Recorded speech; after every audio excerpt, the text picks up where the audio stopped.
എല്ലാവർക്കും നമസ്കാരം. നമ്മുടെ പുതിയൊരു വീഡിയോയിലേക്ക് എല്ലാവർക്കും സ്വാഗതം. നമ്മുടെ ചാനൽ ആദ്യമായി കാണുന്നവരാരെങ്കിലുമൊക്കെ ഉണ്ടെങ്കിൽ സബ്സ്ക്രൈബ് ചെയ്യുന്ന കാര്യം മറക്കാതിരിക്കുക. അതുപോലെ നിങ്ങളുടെ വിലയേറിയ അഭിപ്രായങ്ങൾ രേഖപ്പെടുത്തുക.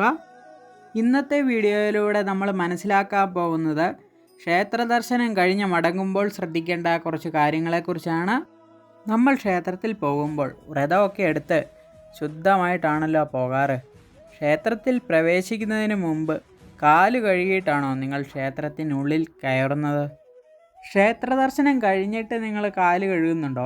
അങ്ങനെ ഉണ്ടെങ്കിൽ ആ ശീലം ഇപ്പം തന്നെ മാറ്റിക്കോ. ക്ഷേത്ര ദർശനം കഴിഞ്ഞിട്ട് നമ്മൾ കാല് കഴുകിയാൽ നമുക്ക് ക്ഷേത്രത്തിൽ നിന്നും കിട്ടിയ ആ പോസിറ്റീവ് എനർജി അവിടെ തന്നെ പോകുമെന്നാണ് വിശ്വാസം. അതുകൊണ്ട് നമ്മൾ ക്ഷേത്ര ദർശനം കഴിഞ്ഞ് കാല് കഴുകരുത്.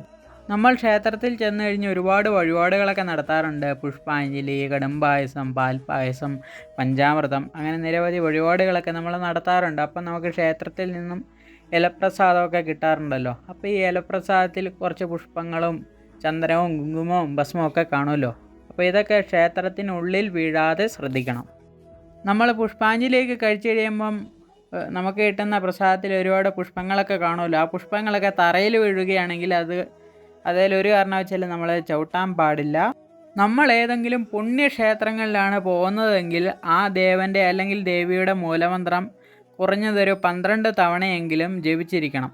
ക്ഷേത്രത്തിൽ നിന്നും നമ്മൾക്ക് കിട്ടുന്ന കടുംപായസം, അതുപോലെ ഗണപതി പ്രസാദം, പഞ്ചാമൃതം, പാൽപ്പായസം ഇവയൊക്കെ നമ്മൾ കിട്ടിക്കഴിഞ്ഞാൽ പാക്കറ്റിലൊക്കെ ആക്കിയായിരിക്കും അവർ തരുന്നത്. അപ്പോൾ അത് നമ്മൾ വീട്ടിലേക്ക് കൊണ്ടുപോകുമ്പോൾ പോകുന്ന വഴിക്കൊന്നും ഉപേക്ഷിക്കാതിരിക്കുക.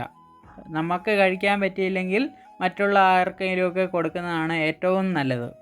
ക്ഷേത്രത്തിൽ നമ്മൾ പുഷ്പാഞ്ജലിയൊക്കെ കഴിച്ചു കഴിയുമ്പോൾ അതിൻ്റെ കൂടെ കിട്ടുന്ന ചന്ദനവും ഭസ്മവും കുങ്കുമവും ഒക്കെ നമുക്ക് വീണ്ടും ഉപയോഗിക്കാവുന്നതാണ്. അതുപോലെ നമ്മൾ ക്ഷേത്രത്തിൽ വരുമ്പോൾ ഒരു കാരണവശാലും കയ്യും വീശി വരില്ലെന്നൊക്കെ പറയുന്ന കേട്ടിട്ടുണ്ടല്ലോ.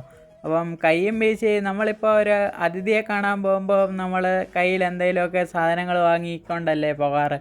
അതുപോലെ തന്നെയാണ് നമ്മുടെ ദേവനെ കാണാനും വരുമ്പോഴും നമ്മളിൽ നിന്നും എന്തെങ്കിലും ദേവൻ പ്രതീക്ഷിക്കും. അതൊരു പുഷ്പമാണെങ്കിൽ പോലും ദേവൻ അത് പ്രതീക്ഷിച്ചായിരിക്കും ഇരിക്കുന്നത്. അപ്പോൾ അതുകൊണ്ടാണ് നമ്മൾ ക്ഷേത്രത്തിൽ പോകുമ്പോൾ കൈയും വീശി പോകരുത് എന്ന് പറയുന്നത്. നമ്മളുടെ കയ്യിൽ പൈസ ഇല്ലെങ്കിലും ഒരു പുഷ്പമെങ്കിലും നമ്മൾ ദേവന് സമർപ്പിക്കുക. അതാണ് ഏറ്റവും നല്ലത്. ചില ആളുകളൊക്കെ ക്ഷേത്രത്തിൽ വന്നിട്ട് പെട്ടെന്നൊരു ഓട്ടപ്രദക്ഷിണം നടത്തിയിട്ട് പോകുന്ന ഒരു ശീലമുണ്ട്. ക്ഷേത്രത്തിൽ വന്നിട്ട് ഓട്ടപ്രദക്ഷിണം നടത്താതെ സാവധാനം ദേവൻ്റെ നാമങ്ങളൊക്കെ ജപിച്ച് തൊഴുത് പ്രസാദവും വാങ്ങി വേണം മടങ്ങാൻ. നമ്മുടെ ഇന്നത്തെ വീഡിയോ ഇത്രയേ ഉള്ളൂ. അപ്പോൾ പുതിയൊരു വീഡിയോയുമായി നമുക്ക് വീണ്ടും കാണാം. അപ്പോൾ എല്ലാവർക്കും നമസ്കാരം.